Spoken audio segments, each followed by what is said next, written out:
Number one is there's different types of authorizers, and there's actually quite a few of them. There's about a little over 1,000 entities that authorize charter schools.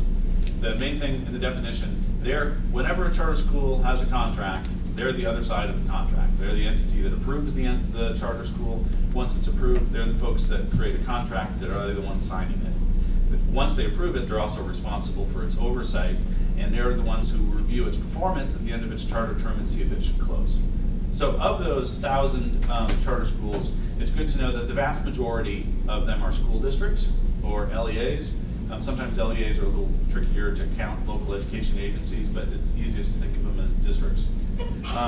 Then the next biggest group are higher education institutions, but there's only a few states that really allow those. In particular, Michigan, Minnesota. There's a few others that have them where they only have one or two, but Michigan and Minnesota have quite a few. About a third of our state education agencies are authorizers. Many more actually, or in addition to being authorizers, actually act as appellate bodies, the way they used to here in Tennessee. And then there are not-for-profits, also about 18 in the country. Those are primarily in Ohio and Minnesota. Independent charter boards are like the one I chaired in Colorado. They are mission-specific groups created just to serve as an authorizer in the state. We at NACSA like them because they have really a mission to do a good job and focus on just on authorizing. And then the other governmental entities tend to be a mayor or a county council.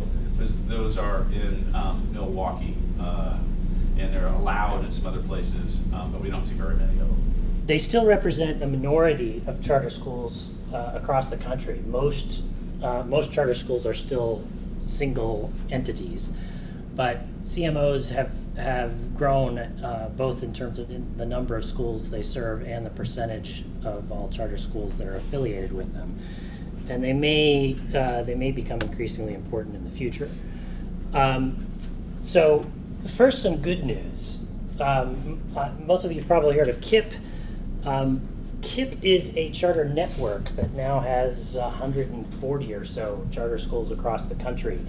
It is not a CMO itself because the KIP Foundation doesn't directly manage all those charter schools. However, it includes a bunch of regional charter management organizations. So there's a KIP New York that's a CMO that manages a bunch of schools in the New York area. There's a KIP Houston that manages a bunch of schools around there. Each of those are CMOs. And we did the first rigorous national study of the achievement effects of KIP middle schools. Most of the KIP schools historically were middle schools. They've now got a lot of elementaries and high schools as well, but we took a look at the middles that were most of the population in the early years. And the achievement effects we saw in KIP are frankly the most consistent positive achievement impacts I have ever seen in anything I've studied in 15 years of doing education research. There's a bigger problem too, which is that it's sort of interpreting these results, which is that it's not entirely clear whether the best charter authorizer is the same thing as the authorizer who has the best charter schools. And what I mean by that is that you could imagine a situation where you've got a charter authorizer that is extremely strict about its initial criteria for authorizing. And it's only willing to authorize charter schools that are way above a very high bar, right? That are dramatically better than traditional public schools. Well, in that case, on average, it might end up having the highest performing charter schools.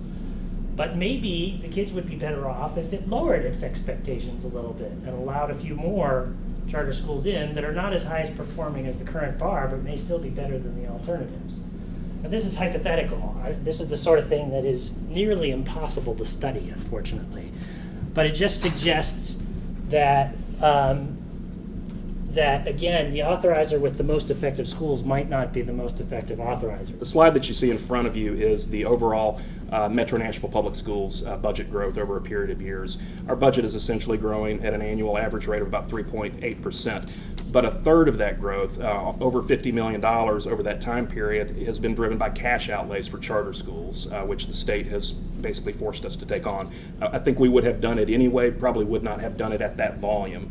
And to show you kind of what the charter growth looks like relative to the overall budget growth, we'll look at this slide.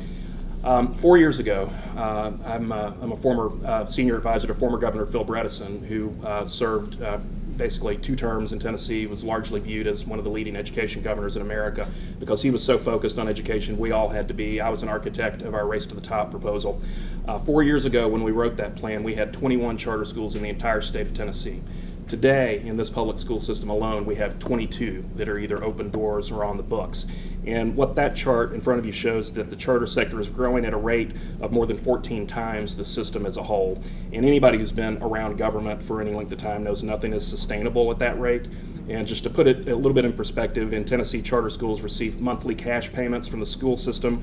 We provide monthly cash outlays for each student that over the course of a year is equivalent to per pupil state and local funding, which basically during the current school year is about $9,100 per student.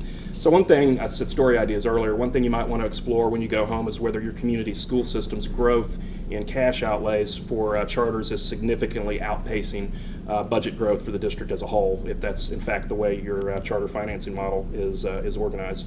I'll say that I was a little bit surprised to hear from you in a conversation that we had previously that the association is actually supportive of automatic closure laws of charter schools that I think seem to be a hot approach right now, and actually one was debated in Minnesota during this legislative session as well. I thought that from your perspective that would be sort of an infringement on the rights of authorizers to make those decisions for themselves. So can you talk a little bit about why the association supports certain efforts to strengthen oversight? We've been promoting these default closure provisions. Tennessee enacted one just this year, and we welcome that. We find that the authorizers are reluctant to close schools that should close. And next we have what we call our 1 Million Lives campaign, where over 5 years we're hoping to close 1,000 charter schools in the country, with the hope of opening up at least 2,000 that are approved to the rigorous processes. What we found when we look at the authorizers, that some of them just refuse to face the reality when the school fails, and that the ability to give schools flexibility is contingent on knowing that if it doesn't work out, it will close. So if you fail to close these charter schools, you're risking a lot by the deregulation of the whole thing. So this is pretty crucial. And I would point out for the researchers, this is not something that takes inferential statistics to prove. If you have bad schools, and we can count all the bad schools of the 6,000 that are out there, and they stay open, that's bad for kids, and the performance will be weaker than if we close them.